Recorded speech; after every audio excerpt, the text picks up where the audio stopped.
Severe special drive దశాబ్దాల పోరాటం తరతరాల నిరీక్షణ ఎందరో కరసేవకుల త్యాగఫలం కోట్లాది మంది హిందువుల ఎదురుచూపులు కన్నీళ్లు నమ్మకం కలగలసి నిర్మించుకున్న భావోద్వేగ దేవాలయమే మన అయోధ్య శ్రీరామ జన్మభూమి పవిత్ర ఆలయం. అలాంటి పవిత్ర దివ్యాలయంలో రామయ్య పాదాల చెంతనే దొంగలు పడ్డారు. అయితే ఈ ఉదంతంపై ఆర్ఎస్ఎస్ తీవ్ర స్థాయిలో మండిపడింది.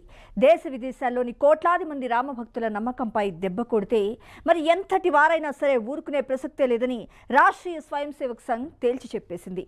తరతరాల పోరాటం, వేలాది మంది కరసేవకుల త్యాగాలు, పేదవాడి చేతి ప్రతి పైసా విరాళంతో నిర్మితమైన ఆ పుణ్యక్షేత్రంలో అవినీతి నీడలు పట్టాన్ని సంఘ్ తీవ్రంగా ఖండించింది. రాముడి పేరుతో రాజకీయం చేసినా చెల్లుతుందేమో కానీ అదే రాముడి సొమ్ముపై చెయ్యేస్తే మాత్రం మరి కాలం ఎంత మాత్రం క్షమించదు. ఈ సమాజం వదిలిపెట్టదంటూ కూడా స్ట్రాంగ్ వార్నింగ్ ఇచ్చింది సంఘ్. ఇది కేవలం ఒక ప్రకటన కాదు, ఆలయ ట్రస్ట్కు పాలకులకు ఇచ్చిన హెచ్చరిక. లోపాలను వెంటనే సరిదిద్ది భక్తుల నమ్మకాన్ని కాపాడాలని శ్రీరామ జన్మభూమి ట్రస్ట్ను డిమాండ్ చేసింది. అయితే ఈ వివాదాన్ని అడ్డుపెట్టుకొని మరి బురద జల్లాలని చూసే దేశ వ్యతిరేక హిందూ వ్యతిరేక శక్తుల కుట్రలకు అసలు సహించేదే లేదని తేల్చి చెప్పింది. భావోద్వేగాలకు పోకుండా కాస్త సంయమనం పాటించాలని హిందూ సమాజానికి సంఘ్ కూడా పిలుపునిచ్చింది.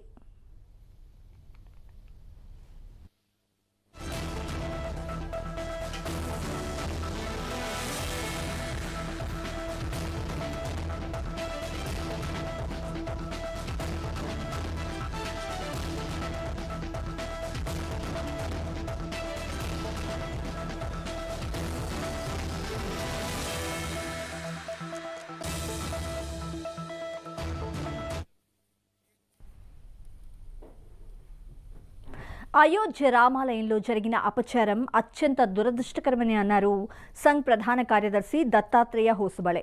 ఈ ఉదంతం యావత్ సమాజంతో పాటు రామభక్తుల మనోభావాలను, వారి అచంచల భక్తి విశ్వాసాలను తీవ్రంగా దెబ్బతీసిందని, ఈ ఘటనపై తామంతా తీవ్ర ఆవేదనతో ఆగ్రహంతో ఉన్నామని ఆయన చెప్పుకొచ్చారు. ఆలయ ట్రస్ట్లోని పాలనాపరమైన లోపాలను తక్షణమే సరిదిద్ది భక్తుల విశ్వాసాన్ని పునరుద్ధరించేలా వెంటనే చర్యలు చేపట్టాలని సూచించారు. మరి ఎన్నో త్యాగాలు, తరతరాల భక్తి ప్రపత్తులతో నిర్మించుకున్న ఈ ఆలయ పవిత్రతను కాపాడాల్సిన బాధ్యత ప్రతి ఒక్కరిపై ఉందని స్పష్టం చేశారు. ఈ క్లిష్ట సమయంలో హిందూ వ్యతిరేక, దేశ వ్యతిరేక శక్తులు పన్నే కుట్రల పట్ల కూడా మన సమాజం ఎంతో అప్రమత్తంగా ఉండాలని వారు కోరారు.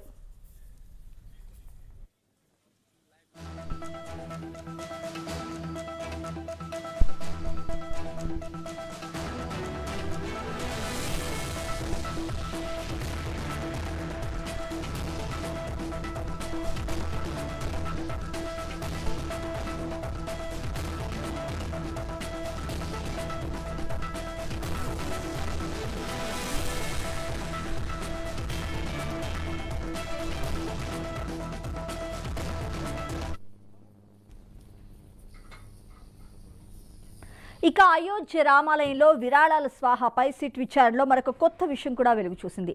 మాజీ ట్రస్టీ ఒకరు కమిషన్లు తీసుకొని ఆలయంలో ఉద్యోగులు నియమించినట్లు గుర్తించారు. విరాళాల స్వాహా విషయంలో రాజీనామా చేసిన అనిల్ మిశ్రా అనే మాజీ ట్రస్టీ వ్యవహారాల గురించి సిట్ విచారణలో ఒక నిందితుడు చెప్పడం వల్ల ఈ విషయం వెలుగులోకి వచ్చింది. సుమారు 125 మంది ఉద్యోగులు మిశ్రా సిఫార్సు మేరకే నియమితులయ్యారని, మరి వీరిలో కొందరు నుంచి ఆయన కమిషన్లు తీసుకున్నారనే ఆరోపణలు కూడా వచ్చాయి. మరి నియమించిన వారిలో ఆయన బంధువులు కూడా ఉన్నట్టు సమాచారం. అంతేకాకుండా మిశ్రా పేర పలు ఆస్తులు ఉన్నట్లు కూడా గుర్తించిన సిట్ ట్రస్టీగా ఉన్న సమయంలో ఆయన సమకూర్చుకున్న ఆస్తులపై దృష్టి సారించింది. ప్రస్తుతం అరెస్ట్ అయిన 8 మందిలో అనకల్ప మిశ్రా, లవకుష్ మిశ్రా పెద్దగా ఆదాయం లేకపోయినా భారీ భవంతులు నిర్మించుకున్నారని సమాచారం. వీరిద్దరూ కూడా అనిల్ మిశ్రా బంధువులే అని తేలింది. గత ఏడాది జరిగిన కుంభమేళా సమయంలో విరాళాల స్వాహా అధికంగా జరిగినట్లు విచారణలో గుర్తించారు. కుంభమేళా సమయంలో అయోధ్య ఆలయానికి మరి భారీ ఎత్తున విరాళాలు, భారీగా ముడుపులు కూడా వచ్చాయి. నిందితులు ఇదే అదనుగా భావించి భారీగా స్వాహా చేశారని పోలీసులు వెల్లడించారు.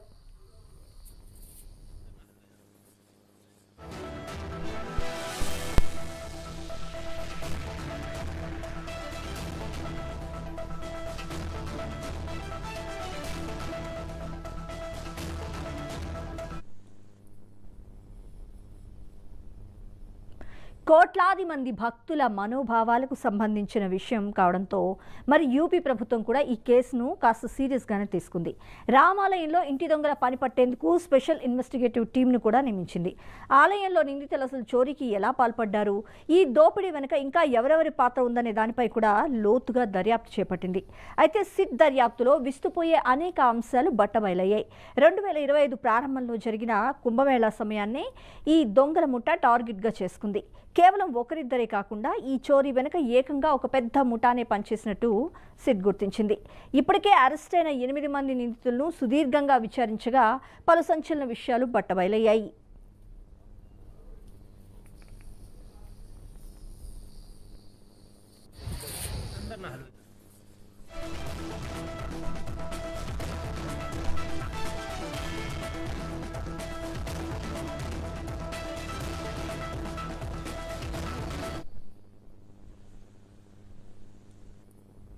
కుంభమేళా సమయంలో భక్తుల రద్దీ విపరీతంగా పెరగటం, కానుకలు విరాళాలు వెల్లువెత్తడంతో అదే అదునుగా కోట్లాది రూపాయల నగదును గుట్టుచప్పుడు కాకుండా పక్కదారి పట్టించారు. ఈ మొత్తం కుట్రలో లవకుశ్ మిశ్రా, అనుకల్ప్ మిశ్రా అనే బావబామర్దుల పాత్ర అత్యంత కీలకంగా మారింది. రాముడి సొమ్మును దొంగలించి వీరు 6 డజనుకు పైగా బినామీ ఆస్తులు కొనుగోలు చేసినట్టు కూడా పోలీసులు గుర్తించారు. చోరీకి పాల్పడిన సొమ్ముతో ఈ ఇద్దరు మరి పెద్ద ఎత్తున భారీగా ఆస్తులు కొనుగోలు చేశారని, వీరికి సంబంధించి 6 డజనుకు పైగా ఆస్తులను పోలీసులు ఇప్పటికే మరి గుర్తించారు. నిందితుల ఆర్థిక లావాదేవీలు, ఆస్తుల వివరాల గుట్టు తేల్చేందుకు మరింత లోతైన దర్యాప్తు కోసం అయోధ్య పోలీసులు ఐటీ డిపార్ట్మెంట్ సాయం కూడా తీసుకుంటున్నారు. ఈ వ్యవహారంలో మరి మనీ లాండరింగ్ కోణంలో కూడా దర్యాప్తు కోసం ఈడీకి అధికారులు లేఖ రాయనున్నట్లు తెలుస్తోంది.